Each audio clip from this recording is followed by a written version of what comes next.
101% talagang epektibo ang pain na ito dito sa aming lugar. Ang gaganda ng mga isdang nahuli, mga isdang bato at sari-sari pa. Tingnan nyo guys yung ating huli, oh. Sa pain lang na yan. What's up guys, for today's video, ayan, kauwi lang natin kaninang umaga. Nagpahinga muna tayo dahil night shift tayo at day off natin ngayon.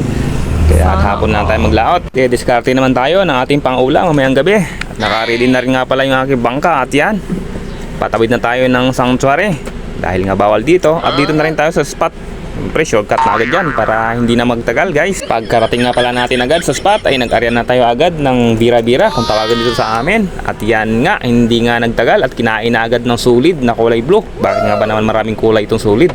May kulay kasi na pula, may blue, may green. Hindi na lang inisa ang kulay para isang kulay na lang sabihin. At syempre may tiki-tiki pa.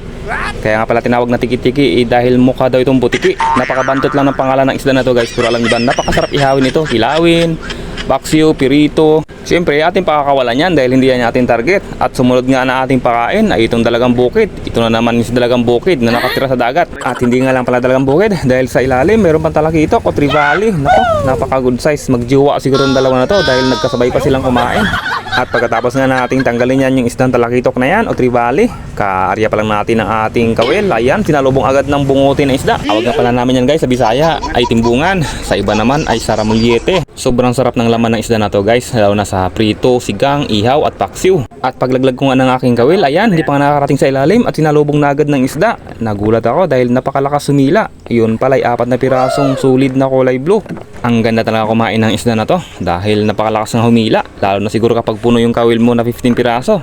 4 na nga lang sila lumalaban na. Kagandahan ng size na to ay puro good size talaga ang lalaki. Pareha sila, magkakasukat, magkakapatid siguro tong 4 na to. At ayan, si Haring Araw malapit nang mawala dahil nga hapon na rin kasi tayong umalis ng ating bahay. At yan nga yung ating huli. Saglit lang nga tayo guys, pero yan na yung ating huli, oh. Pang-ulam na, libre, hindi ka nabibili at mga sariwa pa lahat. Power talaga tong spot na to guys, na lagi kong binabalikan. Hindi talaga ako nabubuklo kapag pang-ulam lang ang yung kailangan. Siyempre yung ating pain, napakasimple lang pero the best talaga. Sino kaya naka-invento nito? Pakagawaan ko ng monumento. Ito talaga yung kagandahan nito sa amin guys. Bukod sa marami pang isda, malapit pa yung aming pinupuntahan o pang mga will ng aming mga pang-ulam.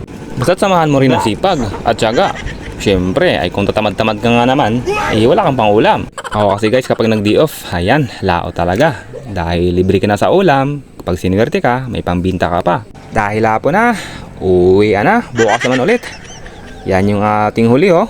Kung bibiliin siguro sa palengke yan guys, magkano na kaya yung price?